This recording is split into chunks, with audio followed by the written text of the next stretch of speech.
الحمد لله نحمده ونستعينه ونستغفره ونؤمن به ونتوكل عليه ونعوذ بالله من شرور أنفسنا ومن سيئات أعمالنا من يهده الله فلا مضل له ومن يضلله فلا هادي له ونشهد أن لا إله إلا الله وحده لا شريك له ونشهد أن سيدنا ومولانا محمدا عبده ورسوله. أما بعد فقد قال الله تبارك وتعالى في القرآن المجيد: أعوذ بالله من الشيطان الرجيم، بسم الله الرحمن الرحيم، إنا نحن نزلنا الذكر وإنا له لحافظون. وقال سبحانه وتعالى: ولقد يسرنا القرآن للذكر فهل من مدكر. صدق اللہ العظیم. محترم بھائیو، بزرگوں اور دوستوں، اللہ رب العزت کا کس قدر فضل ہوا، کرم ہوا، احسان ہوا کہ اللہ رب العزت نے ہم سب کو اپنا پاک کلام، اپنی مقدس کتاب کے پڑھنے کی، سننے کی توفیق عطا فرمائی اور ایک اہم سنت کو ادا کرنے کی ہم سب کو توفیق نصیب فرمائی. یہ اللہ رب العزت کا بہت بڑا کرم ہے، فضل ہے، احسان ہے. نہ جانے کتنے مسلمان ایسے ہوں گے جو مقدس راتوں میں بھی غفلت کی زندگی گزار رہے ہیں، مزاروں کو آباد کر رہے ہیں، تفریحات میں مگن ہیں، لگے ہوئے ہیں. اللہ رب العزت نے مقدس راتوں میں ہم سب کو اپنے گھر بلایا اور اہم فریضے کی ادائیگی کی توفیق عطا فرمائی اور اپنے پاک کلام کے سننے سنانے کی توفیق عطا فرمائی. یہ اللہ رب العزت کا ہم پر فضل ہے، کرم ہے، احسان ہے. تو قرآن پاک یہ اللہ رب العزت کی آخری کتاب ہے اور یہ دستور حیات ہے جو قیامت تک رہنے والی ہے، اور اس کی حفاظت کی ذمہ داری اللہ رب العزت نے اپنے ذمے لے رکھی ہے. اور بھی آسمانی کتابیں ہیں، تورات ہے، زبور ہے، انجیل ہے، صحف ابراہیم ہے، صحف موسیٰ ہے، صحف شیس ہے، اور بھی آسمانی کتابیں اللہ رب العزت نے مختلف نبیوں پر، رسولوں پر نازل فرمائی ہے، لیکن وہ صحیح حالت میں اس وقت میں موجود نہیں ہیں. قرآن پاک میں خود اللہ رب العزت نے دعویٰ فرمایا کہ اس کے اندر تحریفات ہو چکی ہے، اس کے اندر تبدیلیاں کر دی گئی ہیں، لیکن قرآن پاک وہ واحد کتاب ہے اللہ رب العزت کی اتاری ہوئی کہ جس کے اندر نہ تبدیلی اب تک ہوئی ہے نہ آئندہ کبھی ہوگی، کیونکہ اس کی حفاظت کی ذمہ داری اللہ رب العزت نے اپنے ذمے لی ہے، بخلاف اور آسمانی کتابوں کے کہ اس کی حفاظت کی ذمہ داری اللہ رب العزت نے ان قوموں کے سپرد فرما دی تھی، ان امتوں کے سپرد فرما دی تھی، لیکن انہوں نے اس کی حفاظت صحیح طریقے سے نہیں کی، اس کے اندر تبدیلیاں کر دی، اس کے اندر تحریفات کر دی. اللہ رب العزت فرماتے ہیں: انا نحن نزلنا الذکر وانا له لحافظون.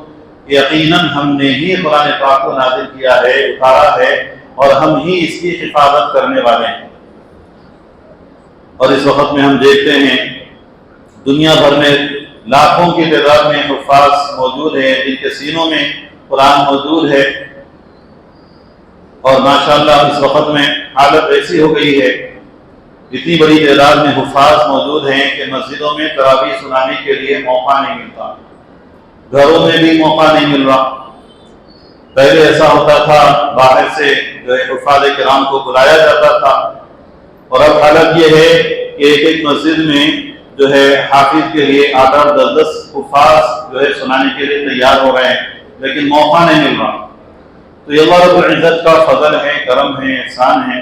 اللہ رب العزت نے اس طریقے سے قرآن پاک کی جو ہے حفاظت کا انتظام فرمایا کہ حفاظ کے سینوں میں اس کو جو ہے اللہ رب العزت نے محفوظ فرما دیا. اور پھر دنیا بھر میں سب سے زیادہ پڑھے جانے والی کتاب اگر کوئی ہے تو وہ قرآن پاک ہے. تو اس لیے قرآن پاک کے اتارے جانے کا اصل مقصد کیا ہے، اللہ رب العزت نے اس کو واضح فرمایا: الف لام میم ذالک الکتاب لا ریب فیہ ھدی للمتقین. الف لام میم اس کا مطلب تو اللہ رب العزت ہی بہتر جانتے ہیں، ذالک الکتاب لا ریب فیہ، یہ وہ کتاب ہے جس میں شک اور شائبے کی گنجائش ہی نہیں ہے۔ ہدی للمتقین، جو متقی لوگوں کو راہ دکھانے والی ہے، متقی لوگوں کو راستہ بتانے والی ہے۔ اور کہیں پر فرمایا ہدی للناس، تمام انسانوں کو راستہ بتلانے والی ہے، راستہ دکھانے والی ہے۔ تو اللہ رب العزت نے قرآن پاک کے اتارے جانے کا مقصد بیان فرمایا کہ اس کے اتارے جانے کا مقصد لوگوں کو راہ دکھانا ہے، لوگوں کو راستہ بتلانا ہے، صحیح منزل بتلانا ہے، صراط مستقیم کی تشریح کرنا ہے۔ اہدنا الصراط المستقیم، بندہ دعا کرتا ہے اللہ تعالیٰ سے ہر نماز میں، ہر رکعت میں دعا کرتا ہے اے اللہ ہم کو سیدھے راستے پر چلا۔ تو سیدھے راستے کو بتلانے والی ہے قرآن پاک، اس کی تشریح کرنے والی ہے قرآن پاک۔ اللہ کو راضی کرنے والا، اللہ کو خوش کرنے والا راستہ کون سا ہے، اللہ کو ناراض کرنے والا راستہ کون سا ہے، جنت کی طرف لے جانے والا راستہ کون سا ہے، جہنم کی طرف لے جانے والا راستہ کون سا ہے، قرآن پاک کے اندر اس کی تشریحات موجود ہے، اس کی تفصیلات موجود ہے۔ تو قرآن پاک صرف برکت کے لیے اللہ رب العزت نے نازل نہیں فرمائی۔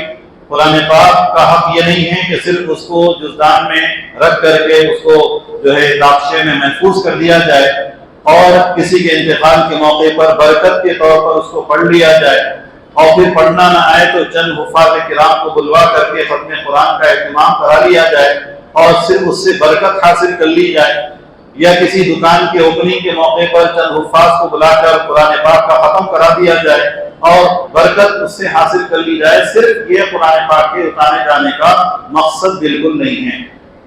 اللہ رب العزت نے دو ٹوک انداز میں واضح فرمایا کہ اس قرآن پاک کو اتارے جانے کا مقصد لوگوں کو راستہ بتلانا ہے، صحیح منزل بتلانا ہے، لوگوں کو راہ دکھانا ہے، ہدایت دینا ہے۔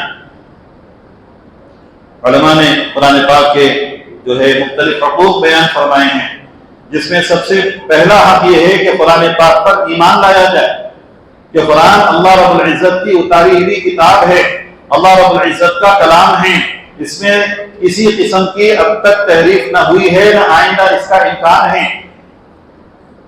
اس کا ہر حرف اللہ رب العزت کی طرف سے اتارا ہوا ہے کہ اس پر ایمان لایا جائے۔ جتنے اس کے اندر احکامات اللہ رب العزت نے بیان فرمائے ہیں وہ سب اپنی جگہ جو ہے طے ہیں، اللہ رب العزت کی طرف سے اتارے ہوئے ہیں۔ ایک آیت کا بھی انکار یا ایک آیت میں شک اور شبہ یہ آدمی کو کفر کی دہلیز پہ پہنچا دیتا، کفر تک پہنچا دیتا۔ ایک نبی کا بھی انکار اگر آدمی کر دے تو وہ ایک نبی کا انکار کرنا اس کے لیے، اس کے کافر ہونے کے لیے کافی ہے۔ اسی طریقے سے قرآن پاک کے ایک آیت کا بھی اگر انکار کر دے تو پھر اس کے کافر ہونے کے لیے یہ بات کافی ہے۔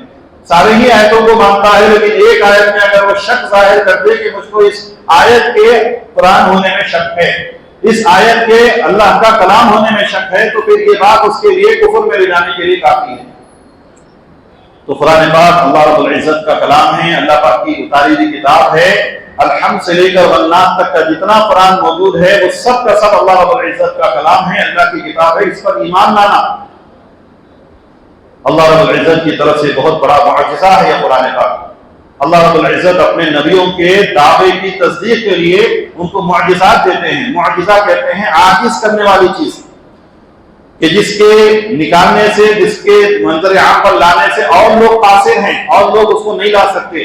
معجزہ کہتے ہیں خارق عادت، خلاف عادت کوئی ایسا کام ظاہر ہونا کہ جس کے کرنے سے لوگ عاجز ہیں، اور جو ہے دعوی نبوت کے ساتھ اگر ہوگا تو پھر اس کو معجزہ کہتے ہیں، اور اگر دعوی نبوت کے ساتھ اگر نہ ہو تو اس کو کرامت کہتے ہیں۔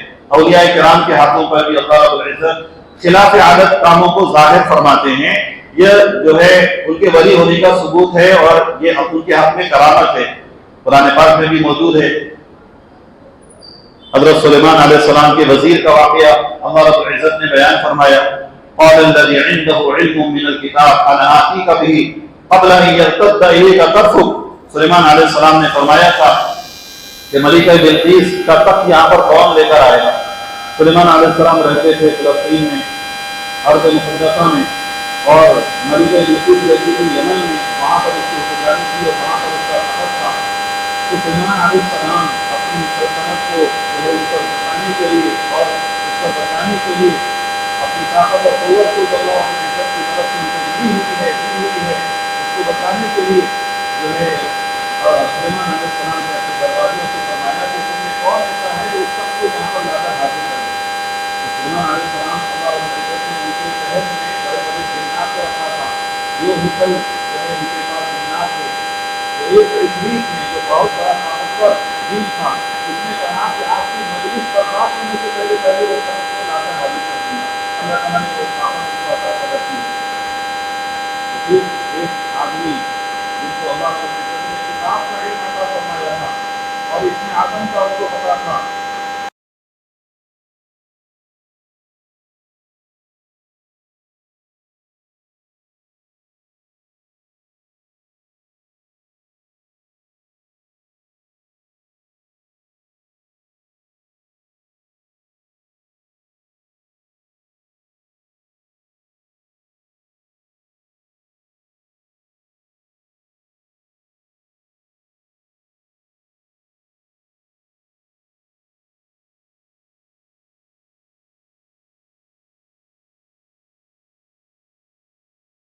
عزت نے اس وقت کے حالات کا لحاظ رکھا. موسیٰ علیہ السلام کے زمانے میں سحر کا عروج تھا اور جادوگروں کا بہت چرچا تھا.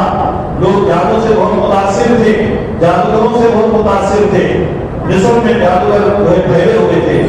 تو سلیمان علیہ عزت نے موسیٰ علیہ السلام کو جو معجزہ عطا فرمایا کہ اس زمانے کے حالات کے حساب سے جادوگر کرتے تھے. جادوگر لاٹھیوں کو لاتے تھے, رسیوں کو پھینکتے تھے, دیکھنے میں وہ سانپ جیسے نظر آتے تھے. تو سلیمان موسیٰ علیہ السلام کو اللہ رب العزت نے عصا کا معجزہ عطا فرمایا. عصا سے مختلف کام دیا کرتے تھے. عصا کو جو ہے مارتے تھے پتھر پر تو اس کے اندر سے 12 چشمے نکل آتے تھے. بنی اسرائیل کے 12 قبیلے تھے تو 12 قبیلوں کے حساب سے 12 چشمے نکل آتے تھے. اور عصا کو کاٹتے تھے, اس کے اندر سے جو ہے رات کے وقت میں روشنی نمودار ہو جاتی تھی. اور عصا کو سمندر پر مارا تو اس کے اندر سے 12 راستے نکل آئے. عصا کو جب زمین پر ڈالا تو وہ اژدہا بن گیا. تو ایک ہی عصا ہے لیکن مختلف قسم کے کام دے رہا ہے. تو جو ہے جب موسیٰ علیہ السلام نے جب پہلی مرتبہ عصا کو ڈالا فرعون کے سامنے, تو فرعون نے پوچھا کہ تمہارے نبی ہونے پر کیا ثبوت ہے, کیا دلیل ہے؟ تو موسیٰ علیہ السلام نے ایک طرف کو اپنا عصا ڈالا, وہ اژدہا بن گیا. فرعون کے اوپر بہت خوف طاری ہو گیا.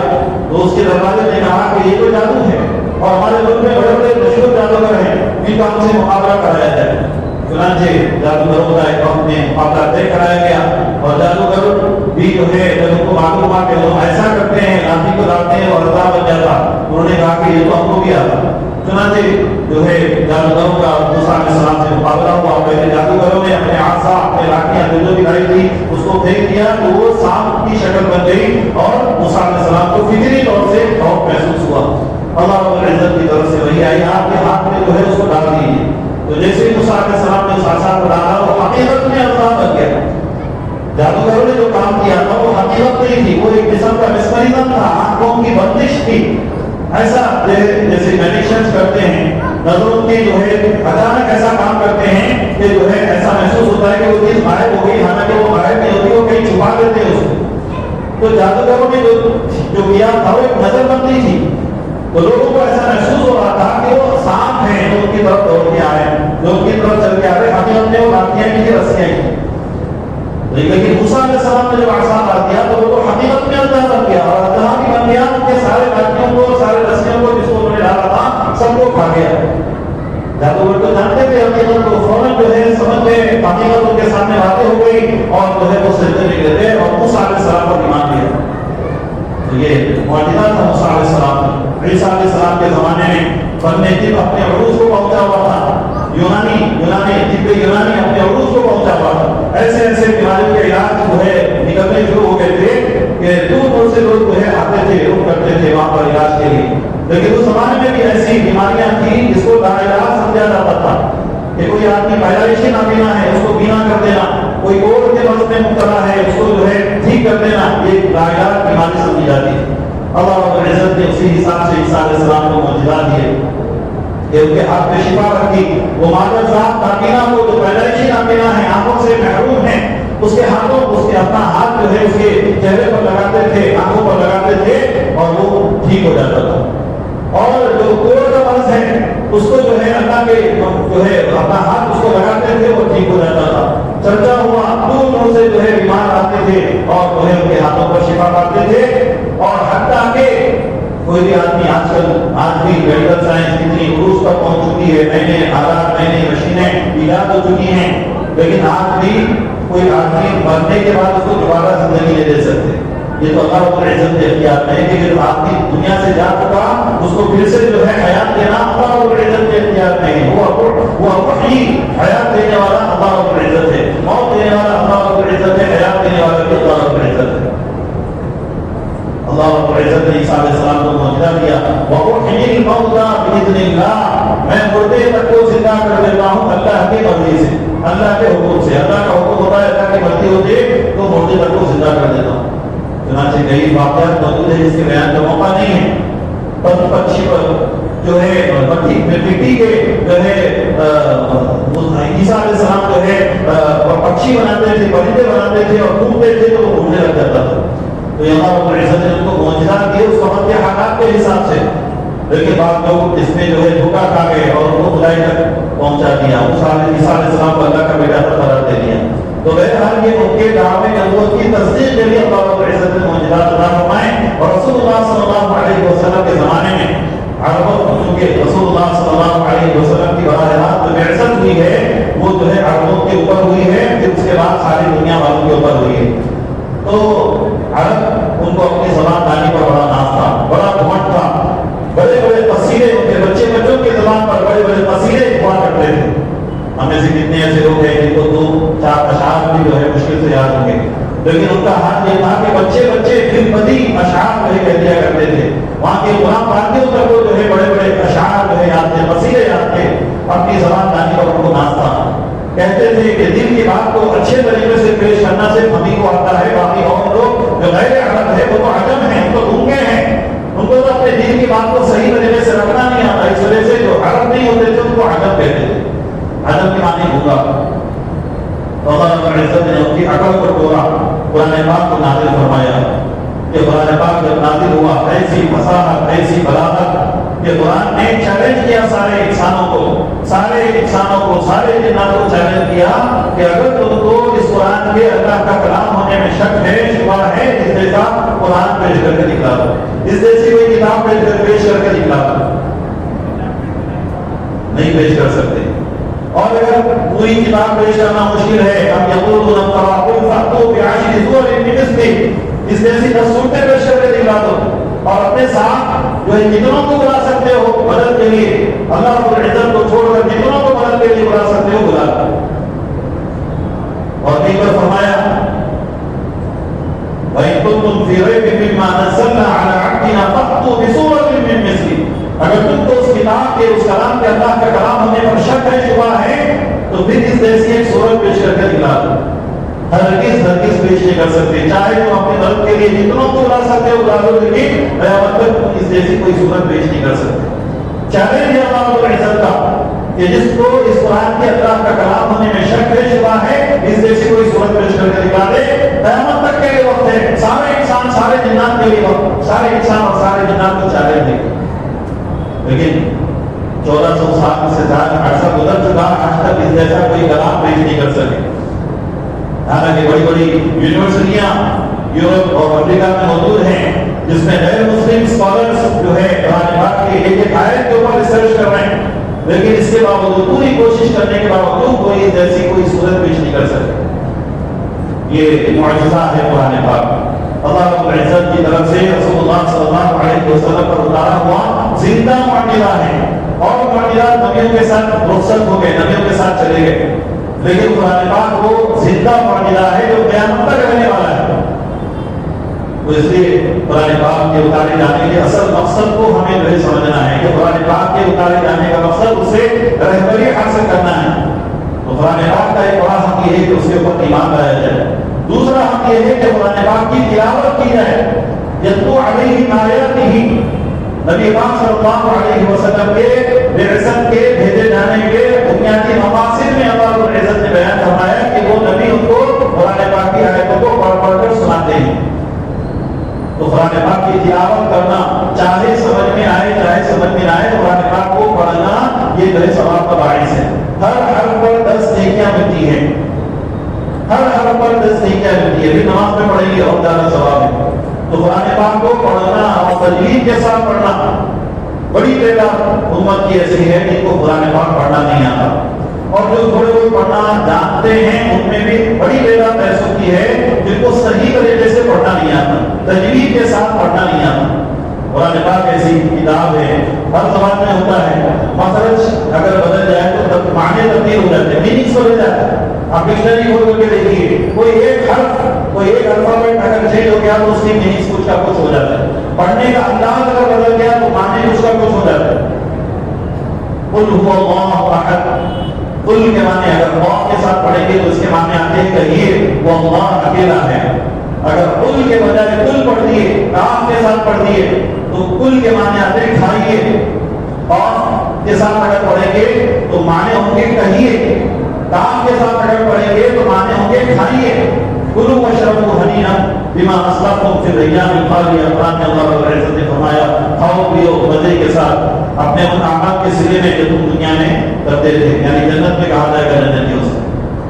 اسی طریقے سے لیلاف قریش میں ایک کلمہ ہے، ایک صیف، لیلاف قریش ایلافہم رحلۃ الشتاء والصیف، صیف کے ساتھ اگر پڑھیں گے تو معنی آتے ہیں گرمی کا موسم، موسم گرما، صیف کے معنی، اور اگر صیف کے ساتھ اگر پڑھیں گے تو معنی ہو جائیں گے تلوار، سیف من سیوف اللہ، خالد بن ولید رضی اللہ عنہ کا لقب ہے اللہ کی تلواروں میں سے ایک تلوار۔ تو سیف کے ساتھ پڑھیں گے تو تلوار، صیف کے ساتھ پڑھیں گے تو گرما کا موسم۔ تو قرآن پاک کو تجوید کے ساتھ پڑھنا ضروری ہے، واجب ہے۔ تو قرآن پاک کو پڑھنا یہ قرآن پاک کے اہم مقاصد میں سے ہے۔ اور پھر اس کو تیسرا یہ کہ اس کو سمجھنا کہ صرف پڑھنے کے لیے اور صرف جو ہے قرآن پاک رکھنے کے لیے نازل نہیں ہوا، بلکہ اس کو سمجھنا بھی ہے۔ اللہ رب العزت کا کلام ہے، اللہ رب العزت کی کتاب ہے، اور اللہ اور رسول صلی اللہ علیہ وسلم کے درمیان واسطہ صرف جبرائیل علیہ السلام کا ہے۔ نزل به الروح الامین علی قلبک لتکون من المنذرین، کہ جس کو روح الامین کے ذریعے سے آپ کے قلب پر اتارا گیا ہے۔ روح الامین یعنی جبرائیل علیہ السلام جو امانتدار فرشتے ہیں، امانتدار فرشتے ہیں، فرشتوں کے سردار ہیں، ان کے واسطے سے قرآن پاک نبی پاک صلی اللہ علیہ وسلم پر اتارا گیا۔ تو ایسی عظیم کتاب، ایسی اہم کتاب کہ یہ نازل ہوئی ہے، اس کو سمجھنا ہے۔ ہم سورہ فاتحہ پڑھتے ہیں لیکن اس کے معنی نہیں معلوم، 4-5 سورتیں تو ہم کو یاد ہے، 8-10 سورتیں تو ہم کو یاد ہے، ہم پڑھتے ہیں لیکن اس کے معنی کچھ ہم کو معلوم نہیں ہے، سمجھتے نہیں ہیں، سمجھ کے پڑھتے نہیں ہیں۔ اس کی وجہ سے جو اثر ہونا چاہیے اور جو کیفیت ہونی چاہیے نماز کی، وہ کیفیت قائم نہیں ہے۔ صحابہ قرآن کے معنی سمجھتے تھے، اس کے مفہوم کو جانتے تھے، پڑھتے وقت میں سمجھتے ہوئے پڑھتے تھے، اس کا ایک عجیب ان کے اوپر کیفیت ہوتا تھا۔ نماز پڑھتے تھے تو وقت کیسے گزر جائے وہ پتہ نہیں چلتا۔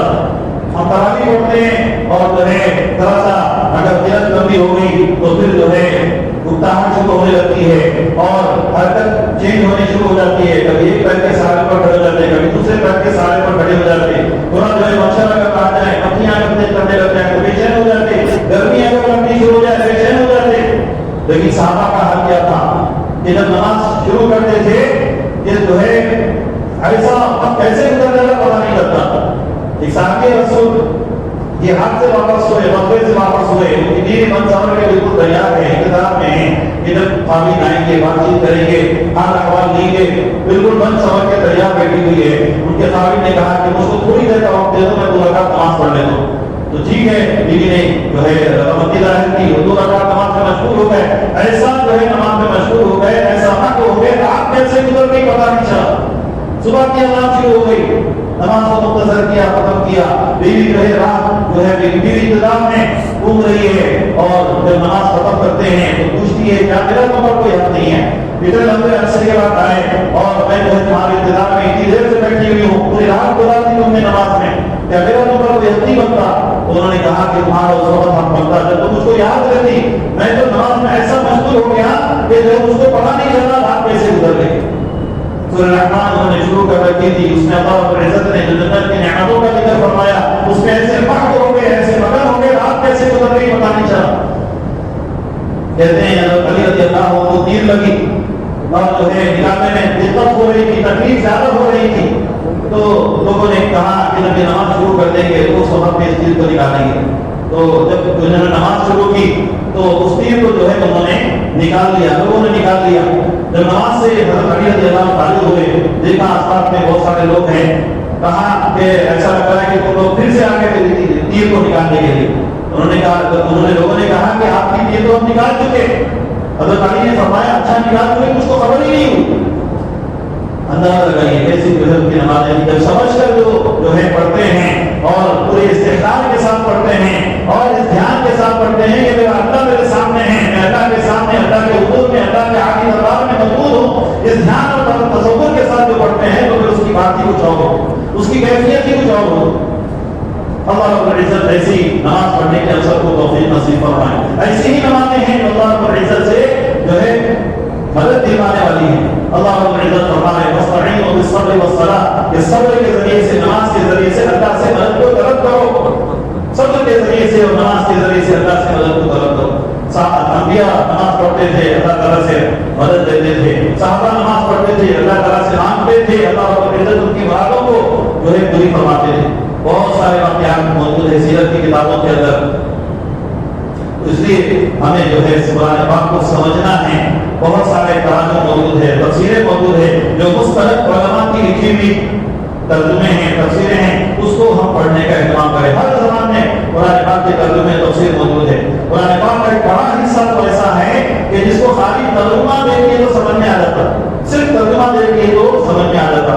کہیں کہیں شان نزول بھی ہوتا تو آیت کے مفہوم کو سمجھنا ہے تو شان نزول یعنی کس پس منظر میں وہ آیت نازل ہوئی وہ اگر سمجھ میں آ گیا تو قرآن پاک کا جو اصل مضمون ہے، اصل پیغام ہے، وہ سمجھ میں آ جاتا۔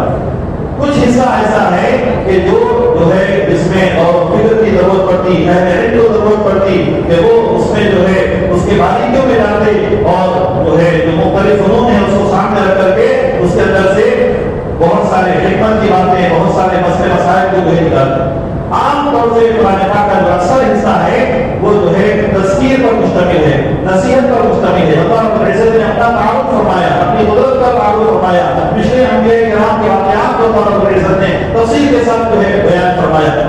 یوسف علیہ السلام، یوسف کے اندر شروع سورہ سے لے کے آخر سورہ تک پورا یوسف علیہ السلام کی جو ہے تاریخ اس کے اندر موجود ہے، جو عزت کے جو پہلو ہیں اس کو اللہ رب العزت نے بیان فرمایا۔ موسیٰ علیہ السلام کے واقعات کو کئی مقامات پر اللہ رب العزت نے بیان فرمایا۔ بہت سارے جو ہے قرآن پاک کی آیتیں ایسی ہیں جس کو صرف ترجمہ دیکھ کے تو سمجھ میں آ جاتا، لیکن ضروری ہے کہ مختلف علماء کا لکھا ہوا ہو، کیونکہ بہت سارے گمراہ پھرتے بھی ہیں کہ ان کا بھی مستند، ان کا بھی جو ہے جو مرجع ہے وہ قرآن پاک ہے۔ انہوں نے اپنے غلط جو ہے باطل نظریات کی ترجمانے کے لیے قرآن پاک کا سہارا لیا، اس کے اندر مختلف قسم کی تعبیرات کے ذریعے سے تو نوبل کا جو ہے اس کا ترجمہ کیا۔ اس لیے اہل علم سے، مفتیان کرام سے، علماء کرام سے پوچھ کر کے ترجمہ قرآن پاک کا پڑھنے کی کوشش کریں اور تفسیر کو جو ہے پڑھنے کی کوشش کریں۔ کچھ وقت نکالیں اس کام کے لیے۔ قرآن کوئی آدمی ایسا ہو، اگر اس کا کوئی محبوب، اگر کوئی اس کا کوئی چہیتا، اگر کوئی اس کو خط نہیں دے، اب تو آج کل خطوں کا زمانہ نہیں ہے، میلز کا زمانہ آ گیا، کچھ کی ضرورت ہے میسیجز کر دے رہے، میلز کر دے رہے، کسی کو جو ہے وہ زبان نہیں آتی، اس کا کوئی محبوب جو ہے خط لکھا ہوا ہے، اب اس کو جو ہے اس خط کو چلو بھائی خط آیا ہوا ہے، کوئی اس کو تاخچے میں نہیں رکھتے، یہ میرے محبوب کا خط ہے، یہ میرے بیٹے کا خط ہے، یہ میرے دانتے کا خط ہے، اس کو کوئی تاخچے میں نہیں رکھتے، بلکہ جو اس زبان کو جاننے والے ہیں ان کے پاس لے جاتے ہیں اور ان سے جو ہے معلوم کرتے ہیں کہ میرا بیٹا کیا کہنا چاہتا ہے، اس خط میں کیا لکھا، اس کو پڑھ کر سنا دو۔ پہلے زمانے میں لوگ جو ہے جن کے پاس جن کو پڑھنا لکھنا نہیں آتا تھا، اگر ان کے پاس کوئی خط آتا تھا تو وہ جو ہے جو جاننے والے ہوتے تھے ان کے پاس لے کر جاتے تھے کہ میرا بیٹا کیا لکھا، میں اس کو پڑھ کر سناؤں، میں پڑھنا نہیں جانتا، اس کو پڑھ کر سناؤں۔ قرآن اللہ رب العزت کا کلام ہمارے درمیان موجود ہے، عربی زبان نہیں جانتے، عربی زبان نہیں جانتے، لیکن اس کا ترجمہ مختلف زبانوں کے اندر موجود ہے۔ ہم چاہے تو جو ہے اس کے ترجمے اور مفہوم کو بھی سمجھ سکتے ہیں، لیکن ہمیں کتنے ایسے ہیں جو قرآن پاک کو جو ہے سمجھنے کے لیے سے پڑھتے ہیں۔ تو اس لیے ضرورت ہے کہ ہم قرآن پاک کو سمجھنے کی کوشش کریں۔ ایسا اللہ رب العزت نے اس کے اندر تاثیر رکھی ہے کہ بڑے سے بڑے دشمن کے دل کے اندر بھی جو ہے اس کا دل بھی پسند جاتا تھا، بڑے سے بڑے دشمن کا۔ عمر رضی اللہ عنہ پہلے کتنے کٹر اسلام کے دشمن تھے، کتنے سخت جو ہے وہ عداوت تھی مسلمانوں سے، اسلام سے۔ رسول اللہ صلی اللہ علیہ وسلم کے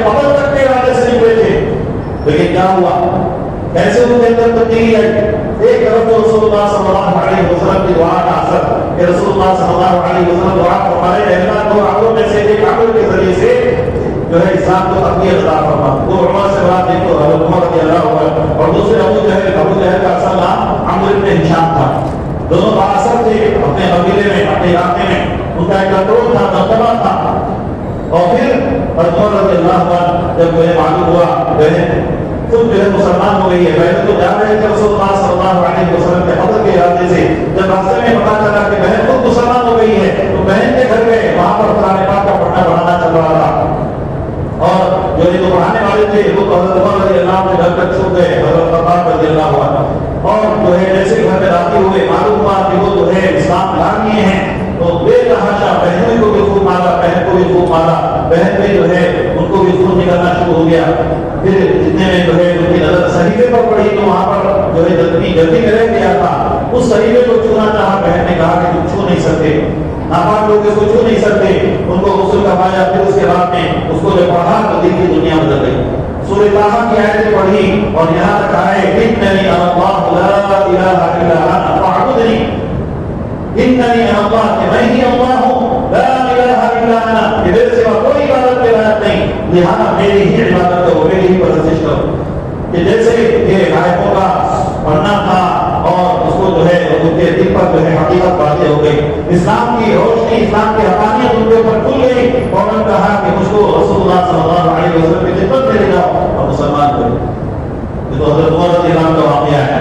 جو کٹر دشمن تھے ابو جہل, اخنس بن شریح اور ابو سفیان ان کے بارے میں لکھا ہے کہ جو ایک گروہ رسول اللہ صلی اللہ علیہ وسلم مکی دور میں جو ہے گھر میں تہجد پڑھتے تھے تو اونچی آواز میں جہاد کرتے تھے.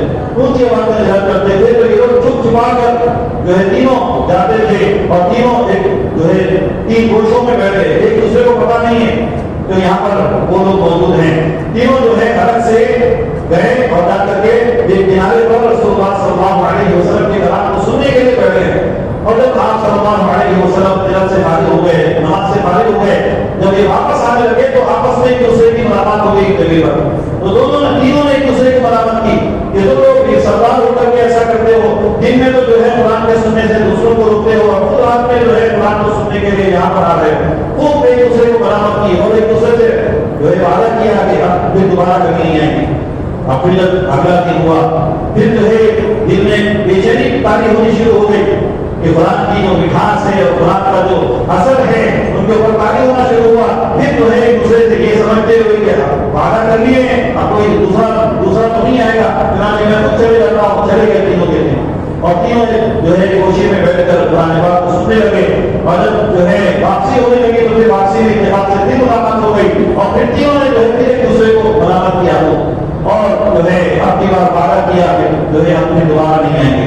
2 مرتبہ ہو گیا, پھر تیسری مرتبہ بھی پھر بے چین ہو گئی طبیعت, بے قرار ہو گئی اور پھر نکل گئے اور جا کر کے جو ہے قرآن کو سنا رسول اللہ صلی اللہ علیہ وسلم کی زبان سے. اور تینوں کو پتا نہیں کہ تینوں بھی جو ہے وہاں پر موجود ہے. رات کا اندھیرا تھا, تاریکی چھائی ہوئی تھی. جب واپس ہونے لگے تو پھر ایک موقع پر پھر تینوں کی آپس میں ایک دوسرے کی ملاقات ہو گئی. اب تو جو ہے ان لوگوں نے بہت ایک دوسرے کو برا لگا, ایک دوسرے کو لان تان کیا, ملامت کی اور پکا وعدہ کر لیا کہ ہم پھر کبھی نہیں آئیں گے قرآن سننے کے لیے. چنانچہ جب اگلا دن ہوا تو اخنس بن شریح ابو سفیان کے پاس گیا اور جا کر کے کہا کہ جو ہے تم نے محمد کا کلام سنا, تم کیا کہتے ہو اس کلام کے بارے میں؟ تو ابو سفیان نے کہا کہ اس کا کچھ حصہ تو ایسا ہے جس کو ہم سمجھتے ہیں, اس کا کچھ حصہ ایسا ہے جس کو ہم کو سمجھ میں نہیں آتا, اس کے معنی مطلب سمجھ میں نہیں آتے, لیکن اس کلام کے اندر ایک عجیب کشش ہے, ایک عجیب تاثیر ہے, سننے کو نہیں چاہتا ہے. اخنس بن شریح نے کہا کہ میرا بھی یہی نظریہ ہے. پھر دونوں ابو جہل کے پاس گئے اور ابو جہل کے پاس جا کر اس سے کہا کہ تم جو ہے بتاؤ اس قرآن کے بارے میں, اس کلام کے بارے میں تم کیا کہتے ہو؟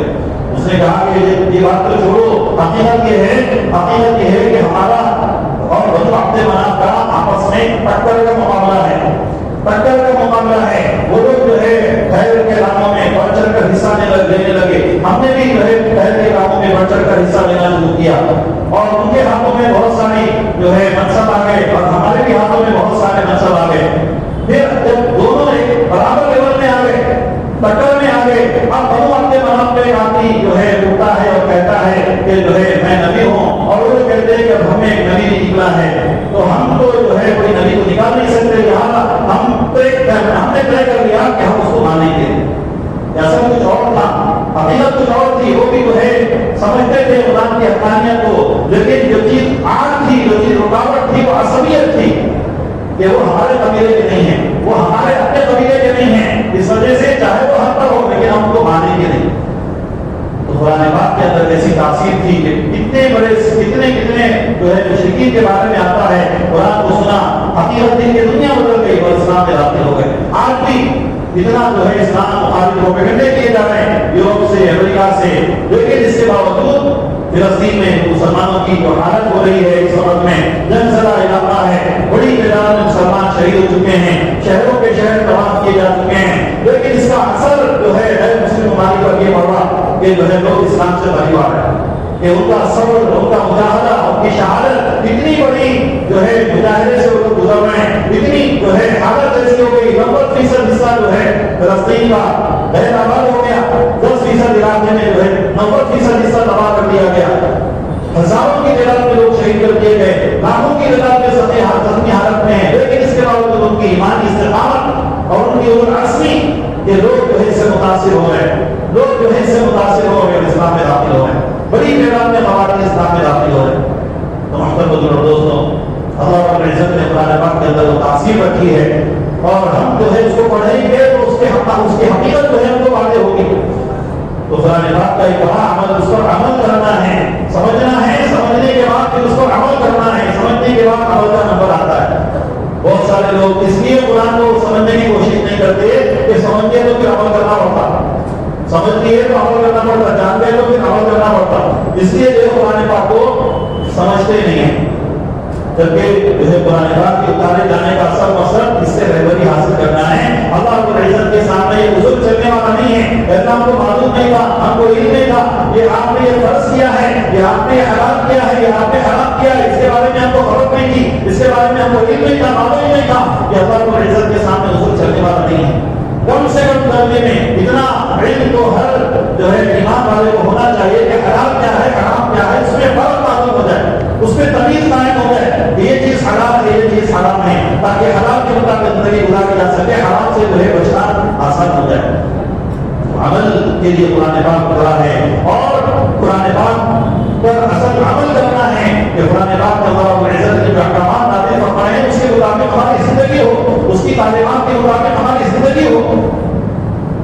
اور اس کے علاوہ ایک بڑا مقصد قرآن پاک کا اس کی اشاعت ہے، اس کی تبلیغ ہے۔ اللہ رب العزت قرآن پاک میں حکم دے رہے اپنے نبی کو، یا ایھا الرسول بلغ ما انزل الیک من ربک، اے رسول تبلیغ کریے، پہنچائیے اوروں کو جو آپ کے رب کی طرف سے آپ پر جو کلام کہا جاتا ہے اس کی تبلیغ کریے۔ رسول اللہ صلی اللہ علیہ وسلم نے حجۃ الوداع کے موقع پر سوالات صحابہ سے فرمایا، بلغوا عنی ولو آیہ، میری طرف سے پہنچاؤ چاہے ایک آیت ہی کیوں نہ ہو، ایک آیت ہی کیوں نہ ہو، اس کی بھی تبلیغ کرو، اس کو بھی لوگوں میں ہاتھ کرو۔ تو قرآن پاک کے پیغام یہ صرف قرآن پاک ہماری حد تک نہیں نازل ہوا، صرف مسلمانوں کی حد تک نازل نہیں ہوا، بلکہ سارے عالم والوں کے لیے اس کے اندر بہتری کا سامان ہے، ہدایت کا سامان ہے۔ تو سارے عالم والوں کے لیے یہ قرآن پاک اترا ہے، نازل ہوا ہے، تو اس کے پیغام کو عام کرنا ہر ایمان والے کی ذمہ داری ہے۔ کتنے سارے غیر مسلم لوگ جب اسلام میں داخل ہوتے ہیں وہ لوگ شکایت کرتے ہیں کہ اتنا مقدس دین تمہارے پاس موجود تھا، اتنی مقدس کتاب تمہارے پاس موجود تھی، اور تم لوگ جو ہے اس کو ہمارے تک پہنچائیں گے کہ ہمارے ماں باپ جو ہے شرک کی حالت میں گزر گئے، کفر کی حالت میں گزر گئے، اب ان کا کیا حال ہوگا؟ بہت سارے جو مسلم اسلام میں داخل ہوتے ہیں ان کے اندر بہت جذبہ ہوتا ہے اور بہت بے فکر ہوتی ہے، درد ہوتی ہے، اس کی اشاعت کی فکر جو ہے وہ لوگ کرنا شروع کر دیتے ہیں۔ ہم لوگ پیدائشی مسلمان ہیں، ہم کو اس کی حقیقت جو ہے سمجھ میں نہیں آتی، ایمان کیا ہے، ایمان کی تاثیر کیا ہے، قرآن کیا ہے، قرآن کی تاثیر کیا ہے، اس کے بارے میں ہم کو پتا نہیں ہے، تو سلسلے سے جو چلتے ہوئے آپ ایمان ڈالے ہیں۔ یہی دھوکہ یہودیوں کو تھا، یہی دھوکہ یہودیوں کا تھا۔ یہود کہتے تھے ہم لوگ اولاد انبیاء ہیں، نحن ابناء اللہ و احباؤہ، ہم تو اللہ کے بیٹے ہیں، اللہ کے محبوب ہیں، جنت ہمارے لیے پکی ہے۔ اگر تعلیم کی تو اللہ تعالیٰ جہنم میں تھوڑے دن کے لیے، جتنے دن جو ہے وہ بہت سارا پرستی کرے تھے ہمارے باپ دادا، اتنے دن کے لیے ہم کو جہنم میں ڈالا جائے گا، پھر اس کے بعد ہمیشہ ہمیشہ کے لیے ہمارے لیے جنت ہے۔ تو یہی سان اور یہی ہوگا جو یہودیوں کا تھا. قرآن نے اللہ رب العزت نے اس کی نکیر فرمائی, اس کی مذمت فرمائی. یہاں تو اللہ رب العزت عمل کو دیکھتے ہیں, عمل کو دیکھتے ہیں. لا تزکوا انفسکم هو اعلم بمن اتقى. اپنے آپ کو جو ہے پاکیزہ مت سمجھو, اپنے آپ کو جو ہے خود بنا ہوا سوڑا ہوا مت سمجھو. اللہ رب العزت کو خوب پتا ہے کہ تم میں کون کتنا زیادہ جو ہے متقی ہے, پرہیزگار ہے. ان اکرمکم عند اللہ اتقاکم. تم میں اللہ رب العزت کی نزدیک سب سے زیادہ عزت والا وہ ہے جو تم میں سب سے زیادہ متقی ہے, پرہیزگار ہے. تو اس لیے مطلب تھوڑا دوستوں رمضان مبارک کا مہینہ چل رہا, بالکل آخر اختتامی مرحلہ ہے. آج بھی جو ہے تعاقبات ہے. ہم یہ نہ سمجھے کہ 27 کے ساتھ جو ہے شب قدر ختم ہو گئی. نبی پاک صلی اللہ علیہ وسلم نے پورے 5 دنوں میں شب قدر کو تلاش کرنے کا حکم دیا. 21, 23, 25, 27 اور 29 کی رات کو بھی جاگنے کا اہتمام فرمائے, عبادت کا اہتمام فرمائے. اور پھر عید کی رات, یہ بھی بہت برکت والی رات ہے اور بہت اہم ترین رات ہے. حدیث میں آتا ہے کہ جو شخص جو ہے 5 راتوں میں جاگے گا, اللہ رب العزت اس کے لیے جنت طے فرما دیں گے. اللہ رب العزت اس کے لیے اس کو جنت میں داخل فرمائیں گے جو 5 راتوں میں جاگ لے عبادت کر لے. 5 راتیں کون سی؟ لیلۃ الترویہ 8ویں ذی الحجہ کی رات, لیلۃ عرفہ نبی ذی الحجہ کی رات, اور جو ہے عید الاضحیٰ کی رات, عید الفطر کی رات, اور 20 شعبان کی رات, 15 شعبان کی, جس کو شب برات کہتے ہیں. جو ان 5 راتوں میں جاگ کر عبادت کر لے, اللہ رب العزت اس کو جنت میں جگہ عطا فرماتے ہیں, جنت میں داخل فرماتے ہیں. اور اس روایت میں آتا ہے جو عیدین کی رات میں جو ہے کھڑا ہو, یعنی عبادت کے لیے کھڑا ہو, وہ اس دن نہیں مرے گا جس دن اس کا دل اس دن نہیں مرے گا جس دن عام لوگوں کے دل مر جائیں گے. نہیں, اللہ رب العزت اس کو بیدار رکھیں گے, اس کو وہ جو ہے غافل نہیں ہوگا. جب عید کے موقع پر ایک قسم کا غفلت کا ماحول ہوتا, ہر کوئی جو ہے عید کی تیاریوں میں مگن ہوتا, گھروں میں کوئی سجنا سنبھالنا اور جو ہے صفائی ستھرائی اور عید کی تیاریوں میں لوگ جو ہے نکل جاتے. ایسے وقت میں بھی جو غفلت کے ماحول میں بھی کوئی آدمی جو ہے اس کو غنیمت سمجھتے ہوئے عبادت کر رہا ہے, نماز پڑھ رہا ہے اور دعا مانگ رہا ہے, تو پھر وہ آدمی کتنا بیدار ہوگا, اور جو ہے وہ آدمی اور جو مواقع ہے اس میں اور زیادہ کتنا عبادت کا اہتمام کرنے والا ہوگا. اور پھر وہ لیلۃ الجائزہ بھی ہے, قیام والی رات ہے, آسمان میں اس کو لیلۃ الجائزہ کے نام سے یاد کیا جاتا ہے. جو 5 خصوصیتیں اس امت کو نبی پاک صلی اللہ علیہ وسلم کے توفیق میں ملی ہیں, اس میں سے خصوصیت یہ بھی ہے کہ اس مہینے کے اختتام پر جو ہے اللہ رب العزت کی طرف سے بندوں کو انعام ملتا ہے. صحابہ نے عرض کیا, ایسا کہ وہ شب مغفرت وہی شب قدر ہے. اللہ کے نبی نے فرمایا کہ نہیں, بلکہ دستور یہ ہے کہ مزدور کو اس کے کام کے پورا ہونے پر اس کی مزدوری پوری دے دی جاتی ہے. بندوں نے اللہ کے لوگوں کے کام میں روزے رکھا, دن میں روزے رکھا, رات میں تراویح کا اہتمام کیا, اللہ رب العزت اس کے سیرے میں جو ہے ان کو مغفرت کی شکل میں انعام عطا فرماتے ہیں اور ان کو جو ہے ان کے گناہوں کو بخش دیتے ہیں. تو اس لیے اس رات میں بھی جو ہے اہتمام کے ساتھ جاگنے کا اہتمام کرنا چاہیے, کچھ وقت نکال کر کے عبادت کی اور دعاؤں کا اہتمام کرنا چاہیے. اللہ رب العزت سے دعا ہے, اللہ رب العزت ہم سب کو جو ہے جو رمضان مبارک کا مہینہ گزر چکا ہے اس میں جو ہم سے کمی کوتاہی کی ہے اس کو درگزر فرمائے, جو عبادتیں ہم سے ہوئی ہے اس کو قبول فرمائے, اور جو کچھ وقت باقی رہ گیا ہے اس کے طرف آنے کے ہم سب کو توفیق نصیب فرمائے. وآخر دعوانا ان الحمد للہ رب العالمین.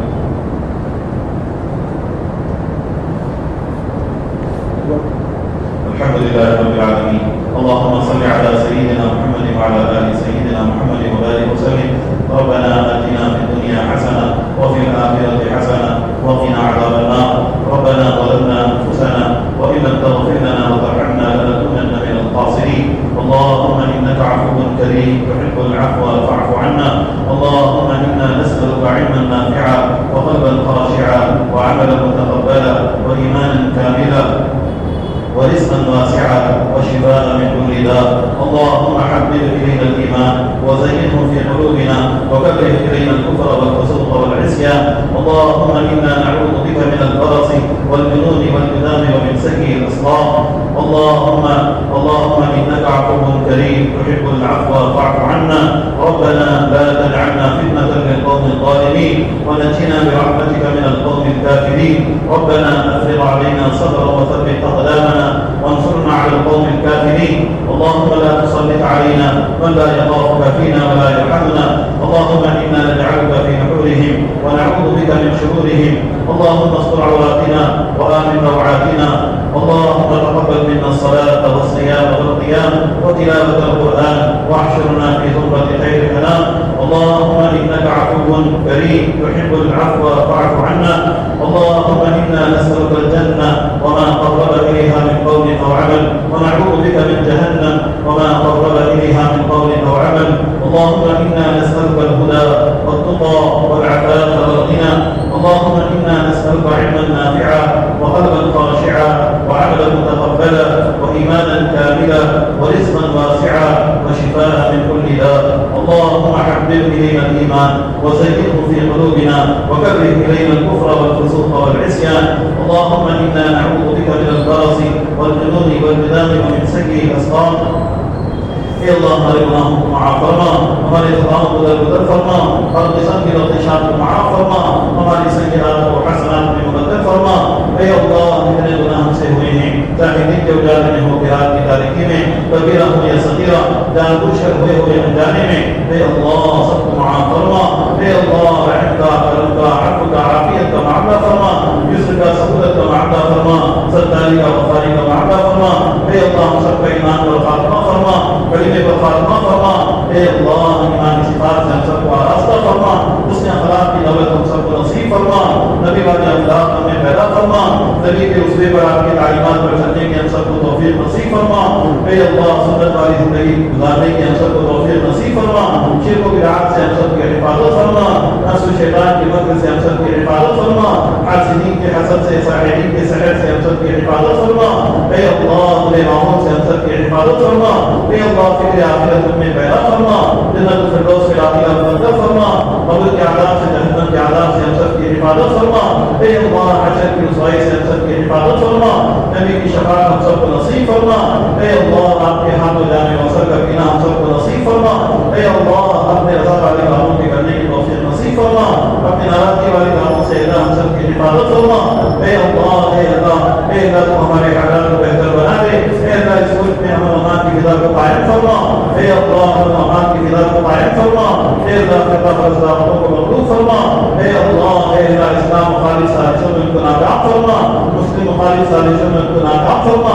اے اللہ امت مسلمہ کو اے اللہ ان کی جان کی، ایمان کی، عزت و آبرو کی حفاظت فرما۔ اے اللہ ان کے آپس میں اتحاد و اتفاق کو قائم فرما، تفریق بازی سے امت کی حفاظت فرما۔ اے اللہ اے اللہ اے اللہ جو پریشان حال ہے ان کی پریشانیوں کو دور فرما، جو مصیبت زدہ ہے ان کی مصیبتوں کو دور فرما، جو بیمار ہے اللہ کو صحت کاملہ عاجلہ عطا فرما، جو دنیا سے رخصت ہو چکے ہیں اے اللہ ان کی مغفرت فرما، ان کے درجات کو بلند فرما، جو ناجائز مقدمات میں گھرے ہوئے ہیں اے اللہ ان کے درد سے درد خلاصی کے فیصلے فرما، جو مقبوض ہیں ان کے مردود کی ادائیگی کی غیب سے سنتے پیدا فرما۔ اے اللہ جو ناولد ہے ان کو نیک صالح اولاد عطا فرما، جو صاحب اولاد ہے ان کی اولاد کو پاک گزار بنا، جو بے روزگار ہے اللہ کو رزق حلال نصیب فرما۔ اے اللہ جو تمہارے گھر کی لڑکیاں اے اللہ نکاح کی عمر کو پہنچ چکے ہیں اے اللہ ان کے لیے مناسب جوڑوں کا انتظام فرما۔ اے اللہ دیدار جوڑوں کا انتظام فرما۔ اے اللہ جہیز کی لعنت کو اے اللہ اس کو ختم فرما۔ اے اللہ سادے سیدھے انداز میں نکاح کرنے کی اے اللہ توفیق نصیب فرما۔ اے اللہ ہم سب کو اے اللہ ایمان پر ہم سب کا خاتمہ فرما، کلمے پر ہم سب کا خاتمہ فرما۔ اے اللہ حرمین شریفین اے اللہ وہاں پر وہاں کی حاضری ہم سب کو نصیب فرما۔ اے اللہ حرمین شریفین میں اے اللہ جو عمرہ کرنے والے گئے ہوئے ہیں اے اللہ ان کے عمروں کو قبول فرما، ان کی دعاؤں کو قبول فرما، ان کی عبادتوں کو قبول فرما۔ اے اللہ ان کی دعاؤں میں ہمیں شامل فرما، ہمیں اے اللہ ہماری دعاؤں میں ان کو شامل فرما۔ اے اللہ حرمین شریفین کی حفاظت فرما، مسجد اقصی کی حفاظت فرما۔ اے اللہ تمام مساجد کی، مدارس کی، دینی اداروں کی حفاظت فرما۔ اے اللہ دین سے وابستہ شخصیات کی حفاظت فرما، دینی مراکز کی حفاظت فرما۔ اے اللہ تو ہمارے حال کو ہم سے بہتر جانتا ہے۔ اے اللہ ہماری حاجتوں کو پورا فرما، ہمیں اپنے مقاصد حسنہ میں کامیاب فرما۔ اے اللہ جو مظلوم اے اللہ جہاں کہیں مسلمان مظلوم ہیں، مظلومیت کی زندگی گزار رہے ہیں اے اللہ ان کی بھرپور نصرت فرما، ان کی بھرپور تعریف فرما۔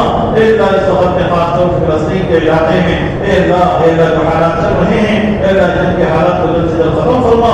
اے اللہ امن و امان کی فضا کو قائم فرما۔ اے اللہ فلسطین کی اے اللہ اس کی ریاست کو اے اللہ اس کے بننے کی شکلیں صورتیں پیدا فرما، اے اللہ اسباب مہیا فرما، اے اللہ جو مسلمان شہید ہو چکے ہیں اے اللہ کو شہادت کا عالی مقام عطا فرما، اے اللہ کو شہادت کا مرتبہ عالی مرتبہ عطا فرما، اے اللہ کو جنت الفردوس میں اعلیٰ مقام عطا فرما، اے اللہ جو زخمی حالت میں ہیں اے اللہ کے زخموں کو منتقل فرما، اے اللہ جو پریشان حال ان کی پریشانی کو دور فرما، اے اللہ جو بھوکے پیاسے ہیں اے اللہ کے لیے کھانے کا ان کی ضروریات کا انتظام فرما، اے اللہ جو بستیاں تباہ ہو چکی ہیں جو شہر گزر چکے ہیں اے اللہ کو پھر سے آباد فرما، جو بے گھر ہو چکے ہیں اے اللہ کے لیے بہترین گھروں کا انتظام فرما، اے اللہ سارے اے اللہ دنیا کے سارے مسلمانوں کو سارے انسانوں کو اے اللہ ان کے حق میں کھڑا ہونے کی توفیق نصیب فرما، ظالم ریاست کے خلاف میں کھڑا ہونے کی توفیق نصیب فرما، اے اللہ ظالم کا ساتھ دینے والوں کو اے اللہ ہدایت نصیب فرما، اگر ان کے مقدر میں ہدایت نہ ہو تو ان کی پکڑ فرما، اے اللہ ان کے اقتدار کو ختم فرما، ان کی حکومتوں کا ختم فرما، اے اللہ ان کی رعایت ان کے خلاف کھڑا فرما، اے اللہ تو ہماری حاجتوں کو اکثر بہتر جانتا ہے، اے اللہ ہماری حاجتوں کو بڑھتے عجب سے پورا فرما، اے اللہ نفس شیطان کے مکر سے ہم سب کی حفاظت فرما، اے اللہ مبارک کا مقدس مہینہ اے اللہ گزر چکا ہے، اے اللہ گزرنے کو ہے، اے اللہ جیسا جو گزر چکا ہے اے اللہ ہم سے لغزشیں ہوئی ہیں جو غفلت ہوئی ہے اے اللہ اس کو معاف فرما، اے اللہ جو عبادتیں ہم سے انجام پائی ہیں اے اللہ اس کو قبول فرما، اے اللہ جو وقت باقی رہ گیا ہے اے اللہ اس کی قدردانی کی ہم سب کو توفیق نصیب فرما، اے اللہ تراویح میں جو قرآن پاک پڑھا گیا سنا گیا اے اللہ اس کو قبول فرما، اس میں اگر کچھ کمی بیشی ہوئی ہو اے اللہ اس کو معاف فرما، اے اللہ درگزر فرما، اے اللہ قرآن پاک کی تعلیمات پر چلنے کی ہم سب کو توفیق نصیب فرما، اے اللہ اس کے مطابق زندگی گزارنے کی ہم سب کو توفیق نصیب فرما، اے اللہ اس کی اشاعت کرنے کی ہم سب کو توفیق نصیب فرما، اے اللہ اپنے مقصد حیات کو سمجھنے کی ہم سب کو توفیق نصیب فرما، اے اللہ ہماری حاجتوں کو پورا فرما، ہماری ضروریات کا تکفل فرما، اے اللہ مانگا ہے وہ بھی عطا فرما، مانگنے سے رہ گیا وہ بھی عطا فرما، حضور پاک صلی اللہ علیہ وسلم نے قائم ٹائم سے جو دعائیں مانگی ہے ان میں ہمارا حصہ عطا فرما، اور جن ضرور سے بنا مانگی ہے ان سے ہماری حفاظت فرما، ربنا تقبل منا من انفسنا ومن اموالنا ومن كل ما اعطيتنا باحياء الدين كله في العالم كله الى يوم القيامه، وصلى الله تعالى على خير خلقه محمد واله واصحابه اجمعين برحمتك يا ارحم الراحمين.